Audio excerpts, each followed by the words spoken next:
Praise the Lord. Hallelujah. You're welcome once again to MBS Network TV. By the grace of God, uh, we have been handling for some time now kingdom culture, and God has helped us. We have looked at different aspects of kingdom culture, what God expects us to do at different times in different situations. And for some time now, we've been running a series on conflict resolution in line with kingdom culture. We have handled conflict resolution in the family, in the church. And today, by the grace of God, we'll be handling conflict resolution within the community. Please open your Bibles with me to the book of Romans, chapter 12, verses 17 and 18. Recompense to no man evil for evil. Provide things honest in the sight of all men. If it be possible, as much as light in you, live peaceably with all men. From these verses, we discover that God wants us as His children to live at peace with all men, irrespective of religion, irrespective of the background, irrespective of where they come from. God wants us to be at peace. Another thing, God doesn't want us to pay evil for evil. No, it is not the kingdom culture. And we know that in the community, different people of different classes, of different ethnic group, religion gather together within the particular neighborhood to form a community. Definitely, naturally, conflict will arise as a result of so many things. So conflict resolution within the community actually entail the process or the strategy in order to sort out, to settle differences among individuals or groups in order to bring about peace, understanding, and cooperation within the community. If this is not well handled, instead it can set the community on fire. And God wants us as believers, as His children within the community, to go and talk the path of peace as much as possible, as light within our strength. Further, so many things are responsible for conflicts within a community. And I'm going to share briefly with us on some of the things that cause conflict within a community. One of it is differences in value and belief system. The community comprises of people from different religious backgrounds.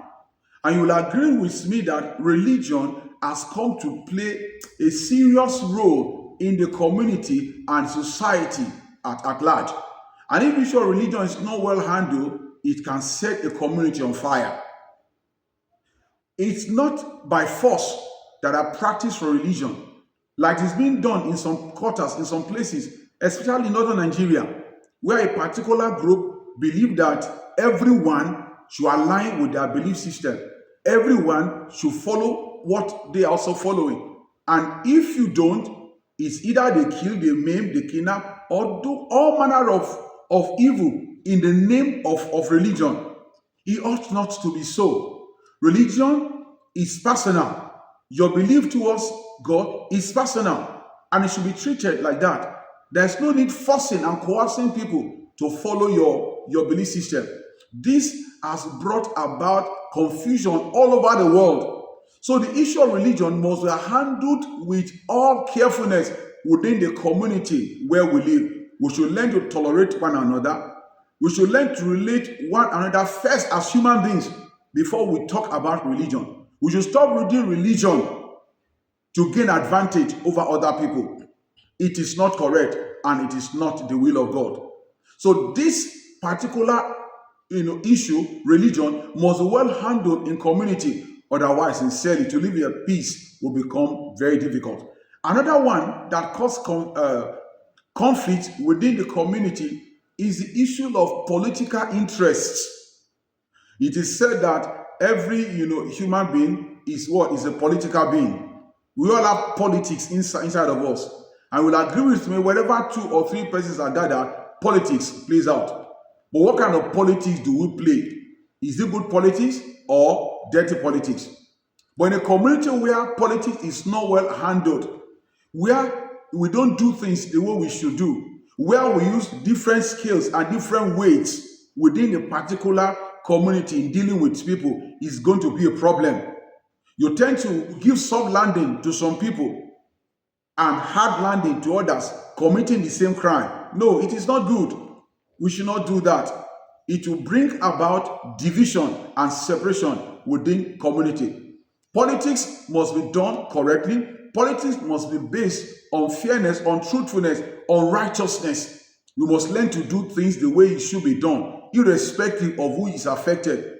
If it's your person, your clan, your tribe that's affected, please do the right thing for the sake of conscience and for the sake of peace within the particular community that we find ourselves.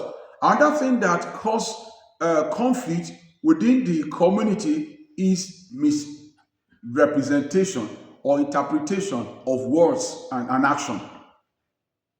In a community, we should stop carrying rumors that are not verified. Stories that you didn't verify. It causes problem. You work on presumption and assumption. You hear a thing within a community, you didn't even verify the genuine authenticity of that particular message, information. You begin to spread it. At the end of the day, you discover that it's actually a fake news. It can tear down a community. It can bring about separation within the community. So please, within the community, we must verify our words. We must verify the things we do. And again, if somebody says, yeah, I don't understand within the community, please ask, what do you mean by this thing you have said? Don't assume, because all of us have a different background. Our understanding is not the same. Don't just assume you understand what the person says. Ask him, please, I don't understand what you just said. Please explain further. With that, we'll gain understanding and we'll understand ourselves and live, in peace. The last thing I want to talk about the thing that bring about conflict within the community is injustice and unfairness. Oh, this is a serious one within the community, where a group of people seem to be favored over another. Imagine in a community where something is being given, a relief material is being brought to a community to be shared for everybody. But the leaders would rather keep some for some people and will not even give others. It is injustice. Crime where somebody commits and is being fined for a particular sum. Another person commit that and goes scot-free. We must not do that within the community. We must treat ourselves equally so that we can understand and relate with ourselves as brothers and sisters within the community. Especially for you as a Christian, God has called you to be light in that community. God has put you to be an extension of himself. So do whatever you need to do and be at peace in that community. And the Lord will help you in the mighty name of Jesus. Amen. To take us further in this discussion, I'll be asking Pastor Omorodion to help us look at the method of resolving conflict within the community. Thank you. We are considering method of resolving conflicts in the community. Number one is dialogue. The parties involved in the conflict must be given room to express themselves. And this will lead to understanding of themselves and can even resolve the problems, because some of the just like the moderator said, some of the things that lead to crisis in community is people not understanding one another. Each one must be given the opportunity to express themselves very well.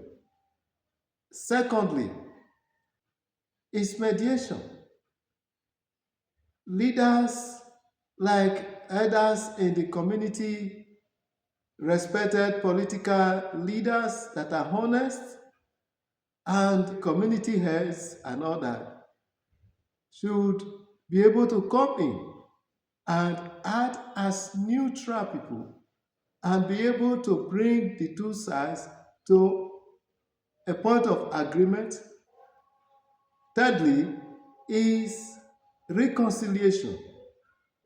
The parties involved and even those that are helping to mediate should focus on, especially the parties helping to mediate, should focus on restoring relationship, not finding faults, but restoring relationship, ensuring forgiveness, wholehearted forgiveness, and long-term harmony in the community. And when these happen, you discover there will be peace in the community. Also, the use of community meetings. For instance, the town hall meetings. These help to bring the people from different backgrounds together to discuss collectively and to arrive at a common ground. Thank you very much. Sincerely, if we make up our mind to work with these things that he has explained, we will have peace in our community and God's name will be glorified. The bottom line is this: follow peace with all men. Learn to live in peace with all men as much as possible, as much as light in you, because you are of the kingdom and you represent God in that place. This has brought us to the end of today's edition. We trust God to see you in our next episode. God bless you. Let us pray. Father, we thank you for bringing us to the end of today's discussion, conflict resolution within the community. Thank you for the things that open our eyes to and what is expected of us to do as children. Grant us grace, O God, to put this into practice and be light wherever you have placed us in the name of Jesus. And communities, Lord, where there seems to be conflict, Lord, Father, please step in, let your peace reign. We pray for communities in northern Nigeria and other parts of the world, my Father, where there are serious conflict. Lord, please step in and grant peace in the name of Jesus. Amen. Thank you, Father, for answers. In Jesus' mighty name we are prayed. Amen. Amen.